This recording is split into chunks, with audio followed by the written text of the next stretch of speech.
अस्सलामुअलैकुम viewers, welcome in my ideas trading YouTube channel. हाज़िर हैं वीकेंड स्पेशल टेक्निकल एनालिसिस के साथ, जिसमें हम बात करेंगे आपके स्क्रिप्ट्स हैं जिनका आपने सवाल पूछा, जिनके बारे में आपने इंक्वायर किया।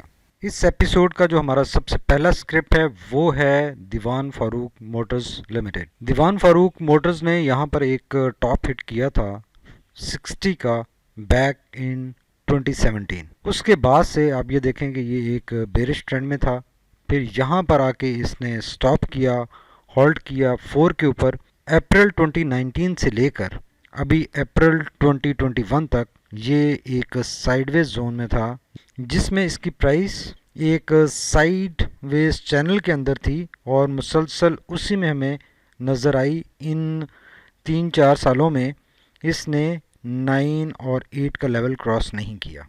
आप ये देखें कि 2019 से लेकर 2021 3 सालों की कंसोलिडेशन के बाद इसने एक इस जुलाई में बहुत ही अच्छा ब्रेकआउट दिया है और इसने अपने ये जो 9 का लेवल था इसको ब्रेक किया और इसके ऊपर एक अच्छी कैंडल फॉर्मुलेट हुई है। ये दोनों बहुत स्ट्रॉन्ग कैंडल्स हैं और ये क्लियरली अब इस साइडवेज जोन से बाहर आ गया है। अब ये इसका एक अप ट्रेंड स्टार्ट हुआ है। अब ये अगर अप ट्रेंड स्टार्ट रहता है तो आने वाले दिनों में लॉन्ग टर्म में ये बहुत अच्छी मूव बना सकता है, बहुत एग्रेसिवली मूव कर सकता है। और इसका जो नेक्स्ट स्टॉप ओवर बन रहा है वो आप देख रहे हैं कि 15-16 के ऊपर है। यहाँ पर इसमें प्रॉफिट बुकिंग आ सकती है, कंसोलिडेशन हो सकती है, इंडिकेटर्स एडजस्ट करने के लिए इसमें साइडवेज मूवमेंट बन सकती है और उसके बाद इसका जो नेक्स्ट स्टॉप ओवर बनेगा वो 22-23 का बनेगा।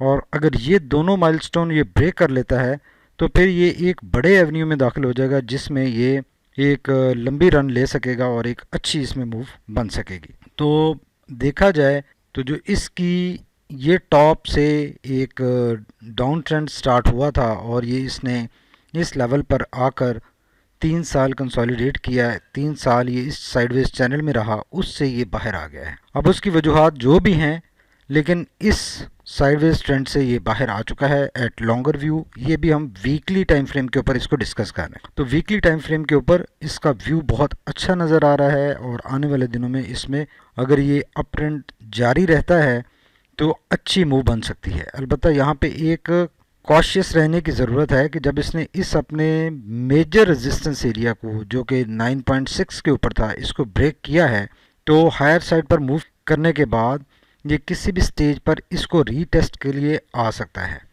और अगर इसको रीटेस्टिंग के लिए ये आता है तो इसमें बहुत सारे लोग स्टकअप हो जाएंगे और वो परेशान रहेंगे कि भाई ये अब क्या करें हम इसमें। तो इसमें जिन लोगों के पास होल्डिंग है वो इस लेवल के ऊपर प्रॉफिट बुकिंग भी कर सकते हैं या stick stop loss, trailing stick stop loss लगा सकते हैं, ताकि अगर इसकी लोअर साइड पर मूवमेंट बनती है तो बचा जा सके। लेकिन अगर लॉन्गर व्यू के साथ आपने लॉन्ग टर्म के लिए इसको बाय किया हुआ है तो फिर इसमें होल्डिंग रिकमेंडेड है। आप इसको लॉन्ग रन में देख सकेंगे कि अब चूँकि इस साइडवेज जोन से ये बाहर आ गया है तो इसकी हायर साइड मूव इंजॉय की जा सकती है।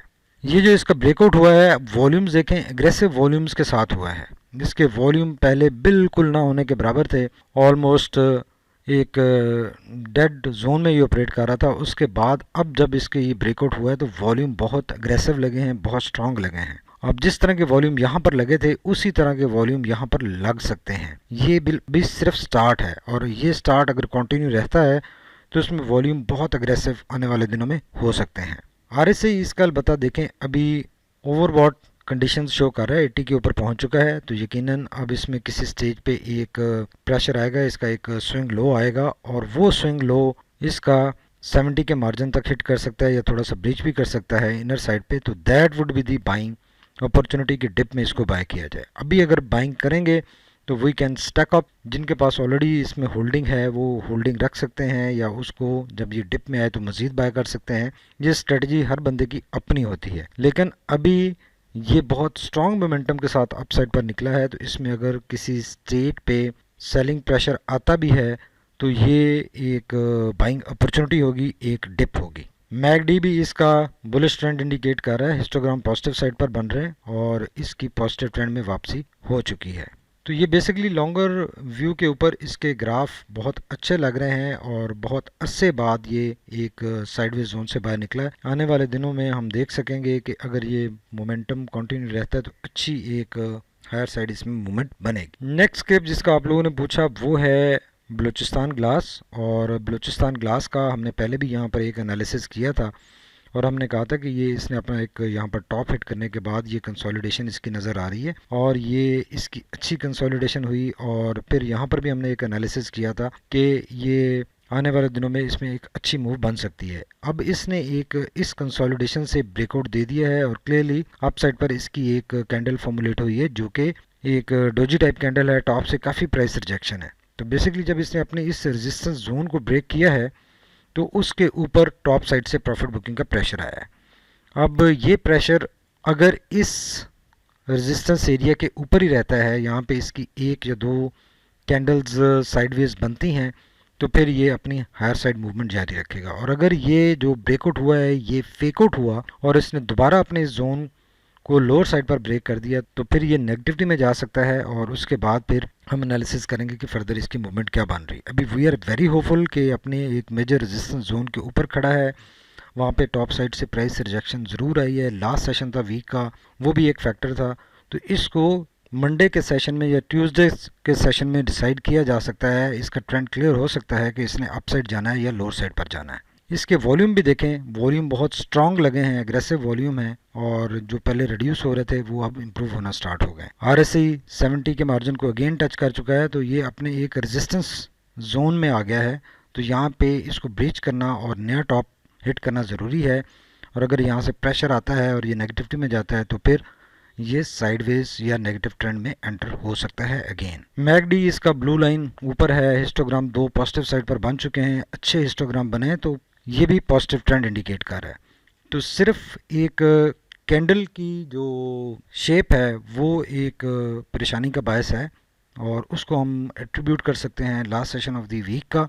और अगर यहाँ से मंडे के सेशन में पॉजिटिव ओपनिंग होती है, अच्छी ओपनिंग होती है तो फिर ये अपने 23 के टारगेट की तरफ चल पड़ेगा। नेक्स्ट स्क्रिप्ट जिसका आप लोगों ने पूछा वो है मीडिया टाइम्स। और मीडिया टाइम्स काफ़ी अरसे से स्ट्रगल कर रहा है और ये अपना जो इसका एक स्ट्रॉन्ग रेजिस्टेंस जोन है 4.2 का उसको ये ब्रेक नहीं कर पा रहा और बार बार जब भी इसको 4.2 के लेवल को ये हिट करता है वहाँ से टॉप से प्राइस रिजेक्शन आती है। इसने बड़ी दफ़ा 1 2 3 4 5 पांचवीं दफ़ा ये इसको हिट करने जा रहा है जबकि ये सपोर्ट ले रहा है इस ट्रेंड लाइन से। अब इस ट्रेंड लाइन से अच्छी इसको सपोर्ट मिल रही है, ये एक वेज भी फॉर्मुलेट हो रही है। तो अब अगर ये लेवल ब्रेक होता है तो फिर ये अच्छी इसकी हायर साइड मूव बन सकती है और ये इसका जो नेक्स्ट टारगेट बनेगा वो 6+ बनेगा अगर ये लेवल ब्रेक करता है, इसके ऊपर सस्टेन करता है। तो इस तरह की अगर कैंडल नहीं फॉर्मुलेट होती जिस तरह की ये कैंडल फॉर्मुलेट हुई है, टॉप साइड से प्राइस रिजेक्शन आ रही है बार बार और यहाँ पे एक सॉलिड कैंडल बनती है नेक्स्ट वीक में, तो फिर इसको हम देख सकेंगे कि ये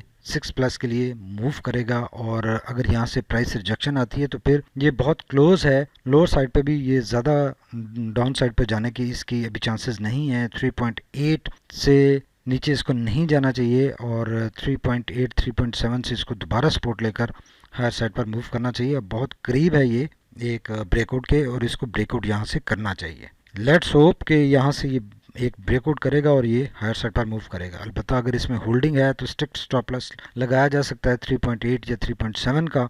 और अगर ये यहाँ पे ब्रेकआउट दे देता है तो फिर इसमें क्वांटिटी इंक्रीज भी की जा सकती है। नेक्स्ट स्क्रिप्ट जिसका आप लोगों ने पूछा वो है AGP लिमिटेड। और AGP ने भी यहाँ पर देखें 139 के ऊपर एक टॉप हिट किया था, तब से ये एक बेरिश ट्रेंड में था। इसने काफ़ी टाइम बेरिश ट्रेंड में गुजार दिया।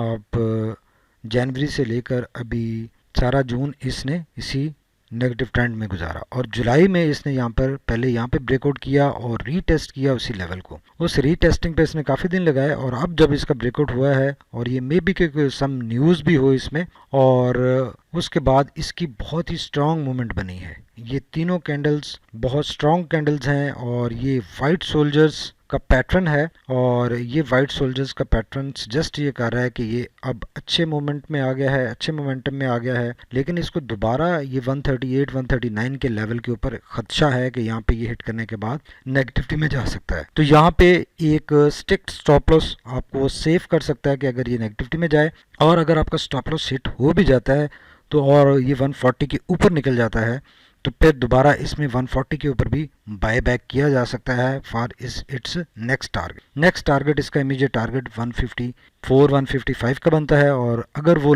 सक्सेसफुली ब्रेक हुआ तो फिर इसका अप ट्रेंड जारी रहेगा और हम फर्दर इसका एनालिसिस लाएंगे कि इसकी आगे मूवमेंट क्या बन रही है। इसके वॉल्यूम देखें अभी बहुत स्ट्रांग लगे हैं जब इसका ये एक ब्रेकआउट हुआ है, और ये जो वॉल्यूम कम है सेकंड डे पे इसकी वजह इसका कैप है, और कैप के बाद इसमें चूंकि ट्रेडिंग नहीं हुई तो वॉल्यूम कम लगे, और नेक्स्ट डे अगेन इसमें वॉल्यूम बहुत स्ट्रांग लगे हैं जो कि इसकी एवरेज से काफ़ी बढ़ गए। ये वॉल्यूम मज़ीद इम्प्रूव हो सकते हैं और ये अपना ट्रेंड अपसाइड जारी रख सकता है। लेकिन इसका आरएससी देखें काफ़ी ओवर बॉट कंडीशंस शो कर रहा है, 82 के ऊपर पहुंच चुका है। तो अब यहाँ पे सोन करीब है कि एक सेलिंग प्रेशर आ सकता है और ये दोबारा 70 तक हिट बैक कर सकता है, लेकिन वो खदशा नहीं है, प्रॉब्लम नहीं है। अगर ये अपसाइड अपनी मूवमेंट जारी रखता है तो ये इस एरिया में काफ़ी टाइम ऑपरेट कर सकता है और अपना अपसाइड ट्रेंड जारी रख सकता है। मैकडी भी इसका स्ट्रॉन्ग बुलिश ट्रेंड और बुलिश मोमेंटम शो कर रहा है, हिस्टोग्राम बहुत बड़े बड़े बन रहे हैं, तो ये भी इंडिकेट कर रहा है कि इसका आने वाले दिनों में जो ट्रेंड है वो काफ़ी स्ट्रॉन्ग है और काफ़ी ये बुलिश ट्रेंड में कंटिन्यू रख सकता है, अपने आप को कंटिन्यू ट्रेंड रह सकता है। एजीपी भी अभी अच्छा लग रहा है, इसने बहुत अच्छा एक यहाँ पे पहले ब्रेकआउट किया, दूसरा ब्रेकआउट यहाँ पर हुआ है और उसके बाद इसकी अपसाइड मूवमेंट जारी है। Thank you very much for watching my ideas trading YouTube channel. हमारे चैनल को लाइक कीजिए, सब्सक्राइब कीजिए और फ्रेंड्स के साथ शेयर भी कीजिए ताकि हर आने वाली वीडियो हमारी आप तक टाइमली पहुंचे और आप हमारे एनालिसिस से मुस्तफ़ीद हो सकें। Once again thank you very much, stay tuned, अल्लाह हाफ़िज़।